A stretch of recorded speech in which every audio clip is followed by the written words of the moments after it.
Hello my wonderful, beautiful friends, guys. Welcome back to r/PettyRevenge, where people get little wins on others that have wronged them. And in today's episode, guys, OP's new neighbor that happens to be a wild Karen won't stop disrupting the neighborhood with her loud parties. And OP decides to teach her a huge lesson that she won't forget. Guys, I hope you enjoyed today's lineup. Hit subscribe if you haven't. And as always, you can send or link your post to this email right here.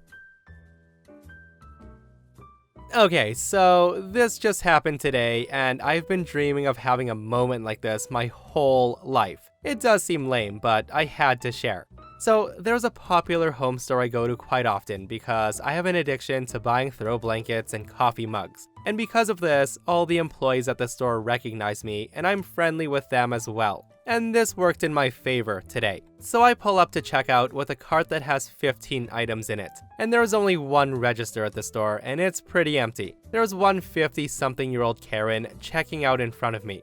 Now, it would have been quick, but it took 23 minutes for her to check out. And yes, I did time it. And why, you ask? Well, this woman had 20 items, and each and every single thing that was scanned, she would haggle the price with the cashier. So after arguing about the items for a solid 15 minutes, she gets her total and then proceeds to pull out a wad of coupons. And 90% of them ended up being expired, and that's when she yells at the employee that they're still valid. And after the whole ordeal, she speeds off in a brand new Lexus in a huff. New dishware and all. So here's the petty revenge. I go and check out as I normally do, and the lady speeds back up and she parks in the fire lane and runs inside the store. The lady tries to cut me in line, and I quickly step up so she doesn't have room. I make small talk with the cashier, and they quietly complain that this lady does this all the time. And I say, watch this. I then begin to do the exact same thing as her and loudly argue the price of everything. Saying stuff like, are you sure that was $12.99? The blue one was cheaper, maybe I should go back and get that.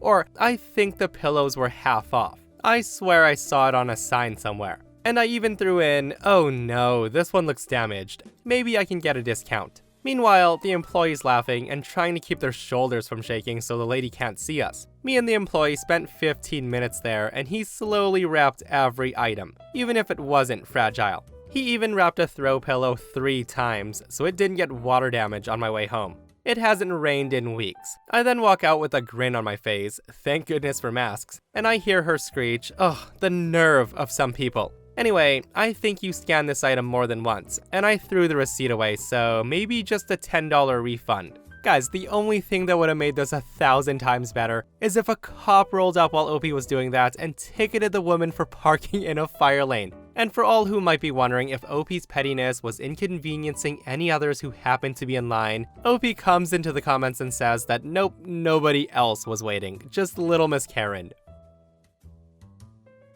Okay, so my sister-in-law is the kind of mom that always has to one-up other kids. She constantly talks about how her kids are smarter, taller, faster, etc. than her friends' kids, and one time she bragged about them peeing more than her friends' kids when they were babies. It got worse when my husband and I had our twins. Suddenly, everything was a competition that her kids always won. For example, one of my girls rolled over at 4 months, and her son had rolled over when he was just a week old, apparently. My twins both took their first steps around 13 months, and her daughter was running at 4 months. In actuality, she didn't start walking until around 16 months. She even changed her kids' birth weights, which makes them both heavier than the current heaviest newborn in America. It's just so weird that she feels the need to tell us such obvious lies, especially to people who know she's lying because they were there when her kids were small. So I got annoyed when she went from lying about her kids to telling me that there's something wrong with mine.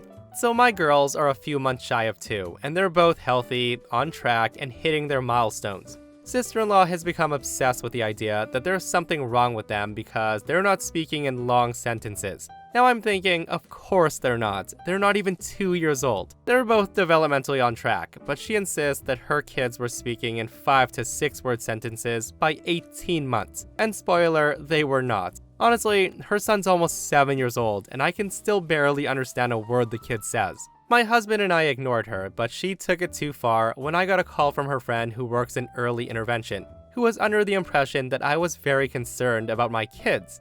So we talk, and her friend confirmed that yes, they're on track, and no, there's nothing to worry about. And I finally lost my patience. I'm thinking, hey, her kids are breaking almost every record, and that should be celebrated. So here's the petty revenge. We had dinner with my husband's family on Saturday, and I decided that it was the perfect time to give her my gift. It was a booklet that I printed and laminated called The White Claw Book of World Records. I printed all the supposed milestones of her kids, and it was complete with photos and info of the actual world record holders, clearly stating that they had been pushed to second place. She flips through the first couple of pages, and she went beet red and called me an a-hole. Her husband then took the book from her and got through the first page before laughing hysterically, and asked her why the heck she was still lying to people. Apparently this wasn't the first time they talked about her lying about the kids. She stormed out, but texted me later that night asking me why I humiliated her when all she'd ever tried to do was help me get my kids the help they needed. But if that's how I want to treat her, then she would stop, so I guess it's a win for me.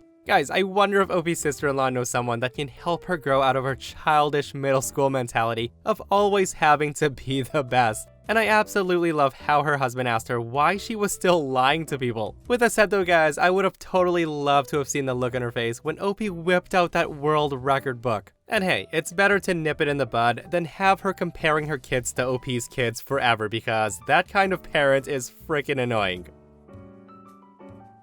Not to give too much information away, but I was hired at an organization as the job title of basically helper. Well, for someone who's supposed to be just helping, I had a ridiculous amount of work.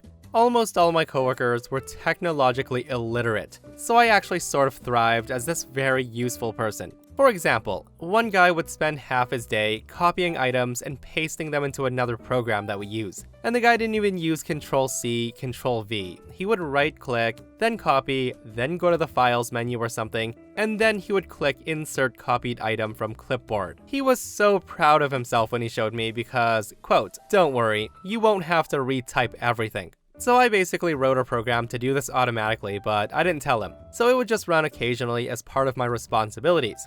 Anyways, I did a lot of stuff like this. I'd estimate that I saved about 15 hours of work every day, on top of the 8.5 hours I did. But then insert Sergeant F face. Now this wasn't the military, but I just like to call him that. So we were having a team meeting when this new guy shows up. He had white hair combed okay-ish, a scrunched face, glasses, and the guy sort of just shows up one day and took notes during the morning meeting. At one point, someone brings up a name of one of our customers, and I said, "Oh, is that the 300-pound guy with the big beard?" Sort of as a joke, because I mostly do back-end stuff. Now, there was a guy like this that I recently did some entrance stuff for, but I was wrong, and my boss said, "No, it's so-and-so, some other person." Okay, and then we talked about that person for a bit. So fast forward a week, and this Sergeant F face is a complete D-bag to me. I don't even know why. The guy would ignore me during group conversations and sometimes scoff at me to my face. Like, who actually scoffs at people to their face? I was having a really rough week looking for some extremely important files.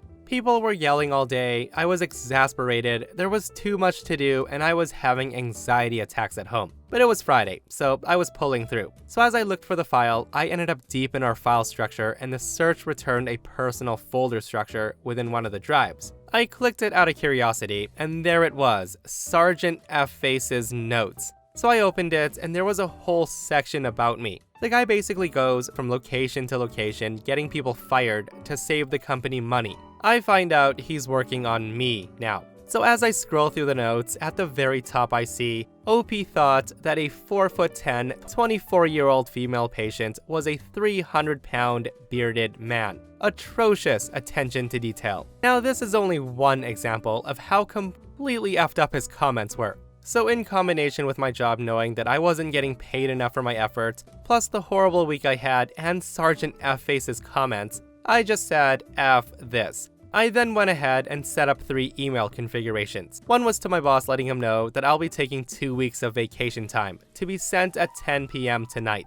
The second was to the company letting them know that I will not be present for 2 weeks, so whatever work they currently need me to do, they'll need to do themselves, and that was to be sent Monday morning at 4 a.m. And third, for any emails that came in, I set up an auto response that said I will be out for an unknown amount of time. For any routine, emergency, or even occasional items, it's imperative that you reach out to Sergeant F-Face for assistance. I then turned off every automated task that I had ever set up. I then swung by F-Face's temporary office and said, "I think I found a way to make your job easier." The guy didn't even really turn his head to look at me, but he just raised one eyebrow, and then I left. I actually got multiple calls Monday morning, but I didn't answer. It didn't last long apparently, but I stayed strong and didn't respond to anything. On Wednesday, I had a little anxiety attack about it, but I stayed as strong as I could. I thought about the tasks that needed a 2-day turnaround, and there's no way that some of the guys were keeping up with their normal duties. Guaranteed, at least 2 people were no longer doing their normal jobs just to keep up with my automated tasks. On the Thursday night of the first week, I got a long email to my personal account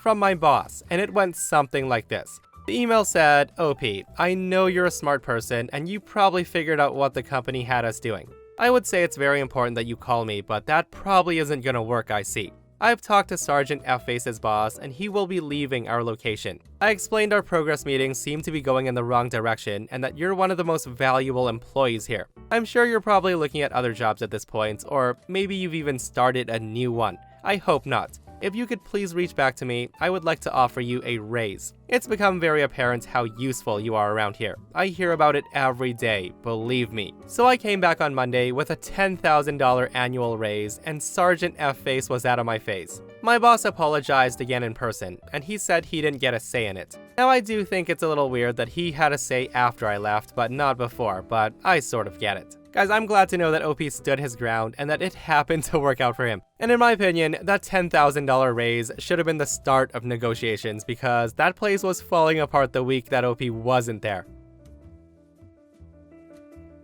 I'm a 20-year-old female who lives in a suburban neighborhood with my family. A few years ago, we had new neighbors move in next door, and at first, they seemed to be okay, but then they turned out to be complete party animals.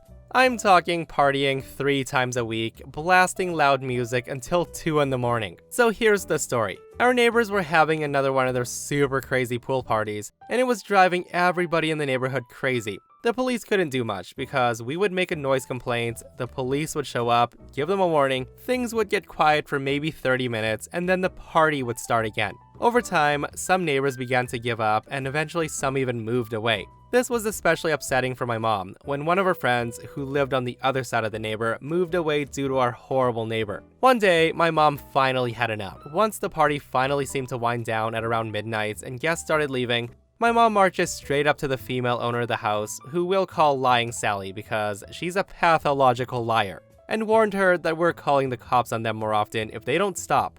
Of course, Lying Sally and her party guests laugh at my mom and they start taunting my mom, which led to an ugly screaming match. Luckily, I had the common sense to record all this just in case, and thank God I did.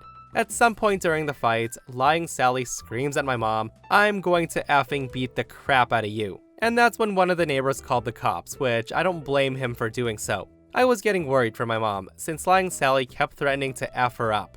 The cops eventually came and everything got peacefully resolved. It wasn't until the next morning that I reviewed the video, and then I remembered that you can file a restraining order against someone for threat of assault. Now here's the thing. I know that filing a restraining order against someone can cause that person to maybe lose their job or make it very difficult for that person to find a future job. And I knew from the sticker on the back of her car that she works in a daycare. If I were a nicer person, I could have let it go, but too bad I'm petty. So we filed a restraining order, I took my neighbor to court, and after showing the judge the video, he was immediately on our side, especially after she initially tried to lie, and claimed that she never once threatened my mom, but she didn't know I had video proof. So the judge grants us the restraining order, and we were jumping for joy. Meanwhile, Lying Sally wouldn't stop crying and pleading with the judge to rethink his verdict. And here's the real kicker. I then make an anonymous call with a friend's phone to the daycare center where she worked, and I let her boss know everything. A few days later, I noticed that she had removed the sticker on the back of her car, and I'm pretty sure she was fired because she started staying home almost 24/7 and her car never left the driveway. Also, the best part is, the crazy loud parties finally stopped. It's been radio silent for a whole month. And you can bet that during Christmas, our closest neighbors dropped off a lot of cookie tins and chocolates as thanks. You know, when reading this post, I didn't expect it to end so nuclear for that woman. Like, I had no idea Lying Sally would get destroyed to this degree, guys. And listen, at first, I did kind of think that OP went a little bit too far for calling and telling Sally's workplace about everything and ending her career. But then I thought about how much I wouldn't want someone like that responsible for people's little ones, guys. So the parents can thank OP for that. Also, OP does come back with an edit that answers a few questions, and they say, someone asked how the judge was able to see the video when phones aren't allowed in the courtroom. This is true, and I'll explain. So we were told to have our phones completely turned off, but once the hearing started and Lying Sally straight up lied to the judge, saying she never threatened my mom, I told the judge I have video proof. The judge then allowed me to show the video, and the whole courtroom got to watch the video. That was the nail in the coffin for Lying Sally. Also, in the comments, I mentioned I have video proof of her kissing someone who's not her husband. There's a few reasons why I haven't exposed her to her husband as a cheater yet. Number 1, I'm not sure if she and her husband have an open relationship. They're both crazy enough to the point where it would be a possibility. Number 2, they have kids, and I'm a child whose parents almost went through a divorce, and I know how horrible that can be. I'm hoping Lying Sally takes this as a sign to turn a new leaf, because she also saw that video during the court proceedings. So she knows I have proof of her infidelity, which is probably another reason why their house has stopped the excessive partying. Number 3, I also kind of hate the husband. The guy's been extremely rude, so that's my petty revenge against him. And lastly, I'm holding onto the video as blackmail, just in case the partying does start up again. So I have this busybody neighbor that lives across the street from me. We live in a small rural English village. The houses are quite old and tightly packed together with a narrow road running through the center of the village that's just big enough for 2 cars to pass. My house has no parking or driveway, so I have to park my car on the road, as do a lot of other residents. Mrs. Busybody has a big house with enough space on her driveway for 3 cars and a fancy electric gate with a remote control. The driveway is quite narrow, as it runs down the side of her house. In the village, we all try to park on the same side of the road, so that people going through don't have to weave in and out of parked cars, and it's safer for children. This means that I park opposite my house outside Mrs. Busybody's. So one morning, getting into my car and going to work, she comes out of her house and told me that I wasn't allowed to park there anymore. I asked her why, and her response was, "Oh, you know how it is. You just want to be able to park your own car outside your own house." At that I said yes, I did understand that feeling, and then raised an eyebrow at the irony of me doing that exact same thing, albeit on the opposite side. I was just trying to be courteous by parking on the same side of the road as everyone else, but she didn't see it that way. I have one tiny car and she has 2 large 4x4s and a driveway. I spoke to another neighbor and she'd been bad-mouthing whoever had the little white car parked outside her house, as she just wanted the space outside just in case someone popped around to visit and needed the parking space. So I parked my car right outside my front door, directly opposite her driveway. Now there was no way that her or her husband could get in and out of their driveway in one maneuver, due to the narrowness of the road, the narrow drive, their big Range Rovers, and my car opposite. I watched her for months, having to shuffle her car in and out of her driveway. And the funny thing is, she couldn't say anything to me and ask me to move because, you know how it is, you just want to be able to park your own car outside your own house. That's me being petty. I love how this neighbor did this to herself, guys, and I hope OP never moves his car, so it continues to inconvenience her as long as she lives there. Okay, as a teen, I was the bad kid in school that always lipped off to the teachers and had a huge chip on my shoulder. I wish I could go back and treat people differently, but I can't. So in the 7th grade, I was really into skateboarding, smoking cigarettes, skipping class with my friends, etc. And when I did go to class, I was disruptive at best. My music teacher, old Mrs. G, tried everything to get me to shut up and leave her class alone. She tried meetings with parents, detentions, extra homework, tried it all. Or so I thought. So every day between classes, there would be announcements on the loudspeaker. What's for lunch, sporting events coming up, academic achievements, whatever. On this one day, the assistant principal was listing the 7th grade students of the month for different categories, like math, science, critical issues, and all of a sudden, I hear the student of the month for music studies is my name. Hearing that announcement, I froze in the hallway, like sure I was just hearing things. And then my friends started finding me in the hallway, just roasting me for being such a good boy, teacher's pet, etc, etc. I then went to music class that day, and with the biggest smile on her face, Mrs. G had the whole class stand up and give me a round of applause for being such a great student in her class. I don't believe I've ever been more embarrassed in my life.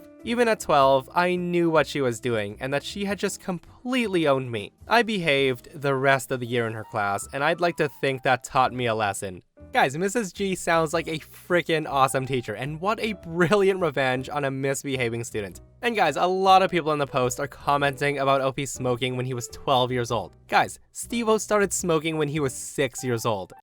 Excuse me? And that, my friends, brings us to another end of our /PettyRevenge. Guys, I hope you enjoyed today's stories. If you did, hit that thumbs up, and if you're not subscribed, consider subscribing so you don't miss these crazy, entertaining stories. And if you missed yesterday's episode on the channel, it's an r/entitled People episode, where a Karen attacks OP's 11-year-old daughter, and she basically destroys her life. It's a crazy story, so go check it out if you haven't, and myself and Stevie Boy will see you guys in the next one. We love you.